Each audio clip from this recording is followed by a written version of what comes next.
Assalamualaikum warahmatullahi wabarakatuh. Perkenalkan, nama saya Naura Safwa dari kelompok 3 kelas 10. Di sini saya akan menjelaskan hasil diskusi kami tentang makalah informatika, yaitu dampak sosial informatika. Dan di sini kami mengambil sebuah kasus, yaitu penipuan belanja online.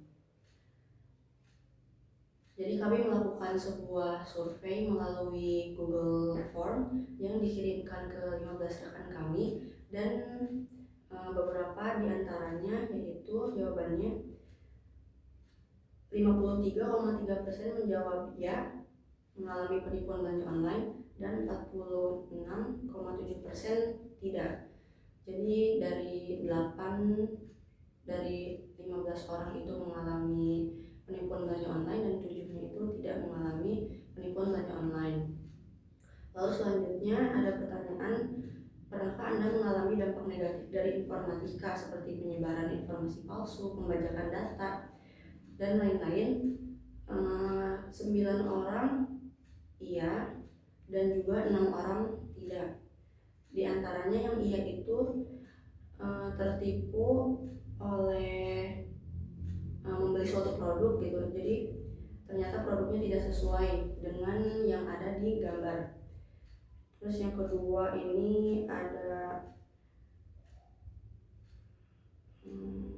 ketipu akun game, dan selanjutnya pembajakan akun Instagram, dan juga penyebaran berita informasi yang tidak benar adanya.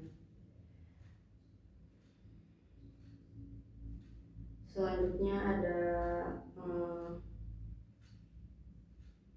cara mencegah hal tersebut bisa dilakukan dengan peningkatan literasi digital. Jadi ini merupakan hal yang sangat penting bagi masyarakat, yaitu edukasi digital. Masyarakat itu harus diberikan pemahaman tentang cara mengenali penipuan online, dan juga membedakan situs aman dan juga tidak aman, serta pentingnya menjaga data pribadi. Kegiatan ini bisa dilakukan di lingkungan sekolah, media massa, pelatihan, komunitas, hingga kampus juga.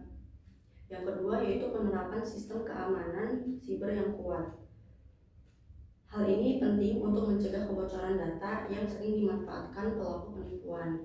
Yang ketiga, kampanye publik dan sosialisasi kasus nyata. Pemerintah dan lembaga perlindungan konsumen perlu aktif melakukan kampanye yang menyoroti berbagai modus penipuan yang sedang marak. Dengan mengetahui pola kejahatan terbaru, masyarakat bisa lebih waspada.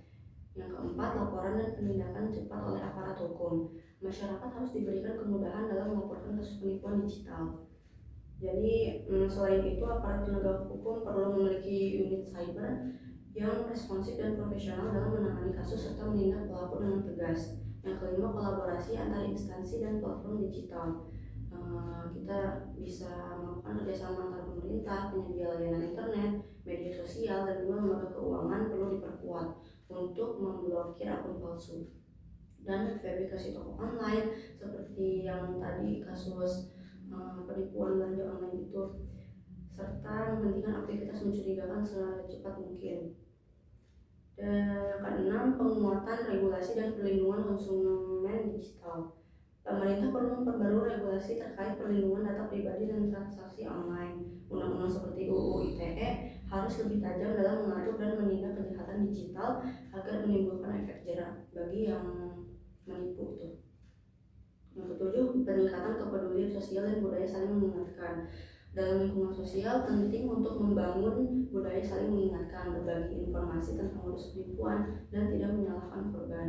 Dukungan sosial ini dapat meminimalkan dampak psikologis dan sosial bagi korban. Jadi korban tidak merasa sedih karena tertipu gitu. Ya itu udah hal biasa bagi dunia informatika saat ini.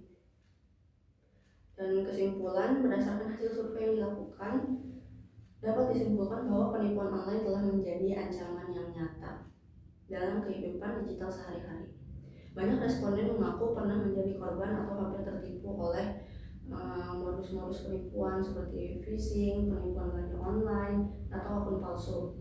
Dampak sosial yang ditimbulkan meliputi menurunnya rasa percaya diri, kecemasan dalam bertransaksi daring, dan kerugian material serta emosional bagi korban.